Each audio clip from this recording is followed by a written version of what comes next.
Like education, health is yet another area dominated by big money and corporations.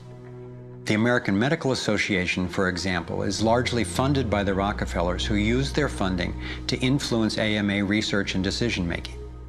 The average MD in 4 years of medical school takes one course in nutrition, 2.5 hours in many cases, and the materials used, the curriculum materials, are supplied by the National Dairy Council and the National Livestock and Meat Board and other industries, including the Sugar Association, with products to sell that actually undermine our health in the first place. Unfortunately, the way the system of medicine is set up, medical education is primarily, funded by pharmaceutical companies. So there's a motive to make and sell as many drugs as possible. It's also a very time-effective way of making money for the physician, for the pharmaceutical company, for the whole medical establishment.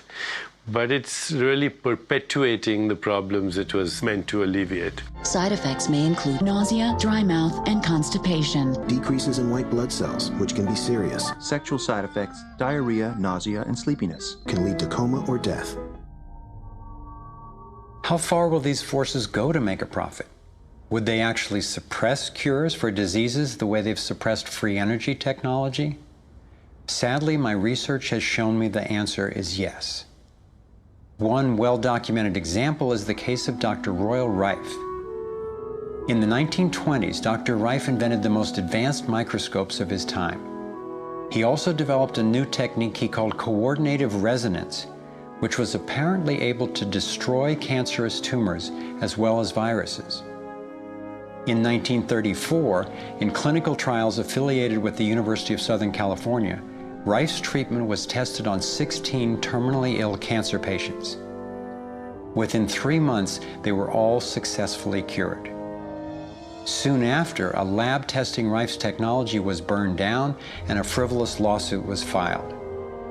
Through the efforts of Morris Fishbein, head of the Journal of the American Medical Association, Rife was essentially shut down and ruined, his brilliant and promising work all but forgotten. It was really hard for me to consider that someone might actually be suppressing cures. And cancer has run through my family like a raging river. I found out that it's all about patents. If a pharmaceutical company can patent and make money from treatment, especially one that we have to keep on using, then that's what we get. Otherwise, we don't even hear about it. It's not just Rife who got shut down. Reen Case had an old Indian Ojibwe formula that was effective. Harry Hoxsey and Max Gerson had natural remedies that worked. But if you go and you look them up, the AMA makes them sound like complete quacks. And that's where following the money has been so helpful, because the same powers who control the AMA and their research and funding control the pharmaceuticals. So there's a multi-trillion-dollar financial incentive to suppress cures that can't be patented. Knowing that cures exist has not taken away the anguish I feel from losing so many people I love to cancer. It's given me something really satisfying to do with the pain. And I believe when we take the love and devotion that we have for everyone who's died and who will die unnecessarily, and direct it to developing and getting these cures out to people who need them, we can break this cancer legacy and heal.